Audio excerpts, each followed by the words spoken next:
And jealousy is also a form of like possessiveness, in my mind. Yeah. So when I'm jealous, there's an element of protection. I'm protecting something. What am I protecting with that jealousy? Usually I'm protecting myself from being hurt by that other person. I'm protecting myself so that they don't go out and somehow hurt me. So a lot of monogamous relationships may not want to explore polyness because of that, because the fear of being hurt. And that's actually a really genuine fear, to have the trust invalidated with the person that you're, say, if you have a primary partner. We're all having speculation right now. Say that all monogamous relationships are based off of that. No. I wouldn't think so. But it's like jealousy is a form of a protection against fear. It's a protection mechanism, I think, to keep people from being hurt. I don't want you going and sleeping with Dan over there because I will feel small and I will feel abandoned, and so you should just pay attention to me over here. And in fact, if you aren't paying attention to me for some reason, then maybe I don't feel valuable as a person, and then that's, it's, you know what I mean? It's like a pulling kind of a thing. And so, kind of like in loving unconditionally, or in trying to love someone unconditionally, which is monogamy or polyamory. Or whatever you classify your relationship as. Yeah. I'm thinking we should... To just have that jealousy be like a feeling, but it's not a call to action, as you say. Like, it's not something that requires something to be done. Well, yeah, at least not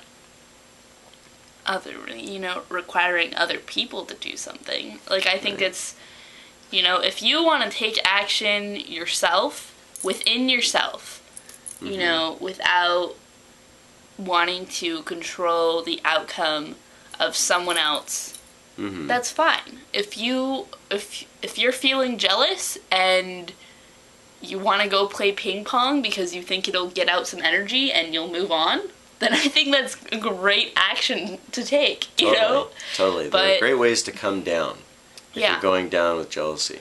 Yeah. Sex, masturbation,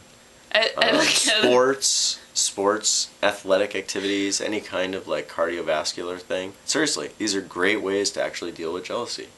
If you just sit and stew with it, that's the worst thing to do with it. Like, not talk about it, hold it in, or pretend that you don't have it. Like, you may think that if you're polyamorous, you're not supposed to ever get jealous. Well, that's not realistic either.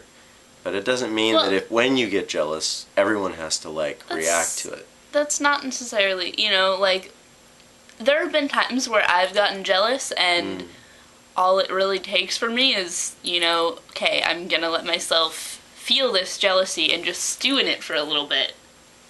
And then I'm going to say, okay, I'm jealous, I'm gonna move on now. I'm not gonna, let this feeling, determine what, you don't always have to be like, oh, I'm gonna There's different levels of jealousy. There's a kind of upset, there's annoyed, there's very annoyed, and there's, I'm about to kill you.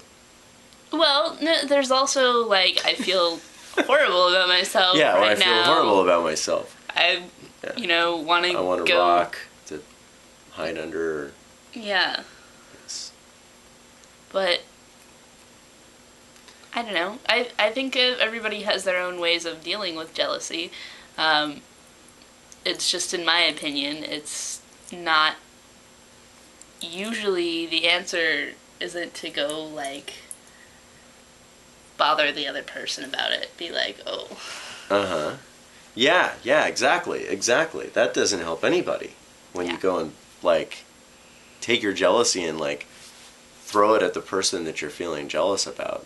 That doesn't do great. Or the person, or bringing your partner's other partners into it. That is right. definitely calling them, like, being like, you wouldn't believe that. Yeah, that doesn't really work either. No, he will not have very many friends. That's something I actually really like about the polyamorous community, is that in that sense people are more aware of that, and because of that people are, they need to be responsible to a degree, and if you're not responsible shortly enough, nobody wants to hear it because you're being irresponsible. So you kind of got to learn to be responsible with your emotions, and there's lots of support. I mean, I've found tons of support from other polyamorous people that are interested in helping promote it.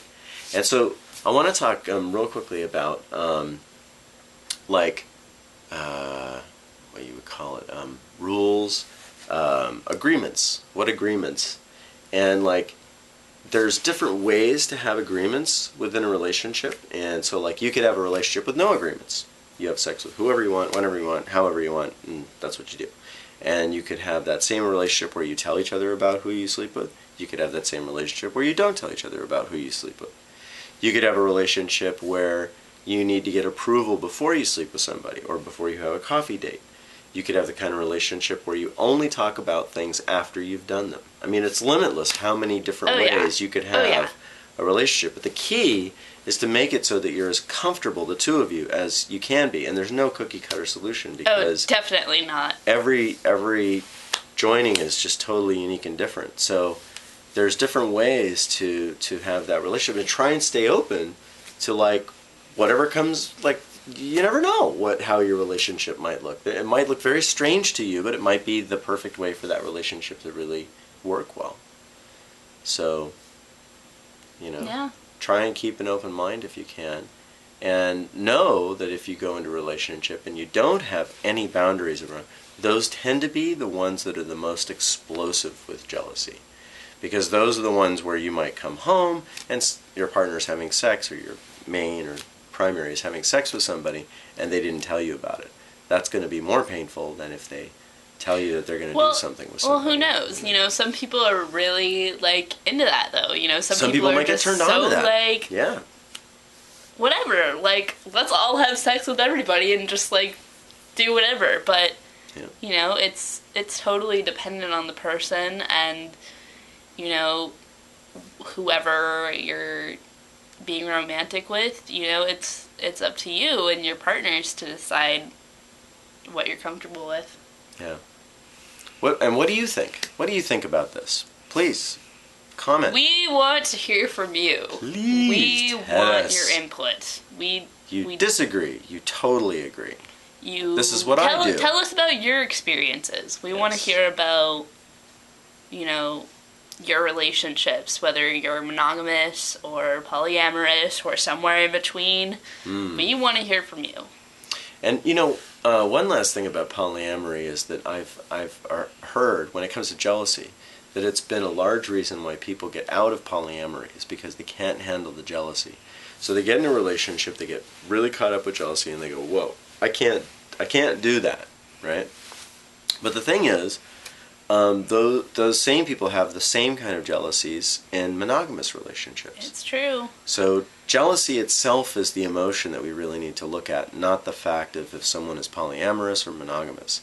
So really this particular episode is really more about an emotion and how we can deal with it, and different ways that we can deal with it, more healthy ways that we can deal with it than just getting really angry about it. So, please send us your comments, send us your criticisms, your experiences. This show was primarily about an emotion, not so much about polyamory, but it's an emotion that's very critical to anyone who's interested in a polyamorous lifestyle.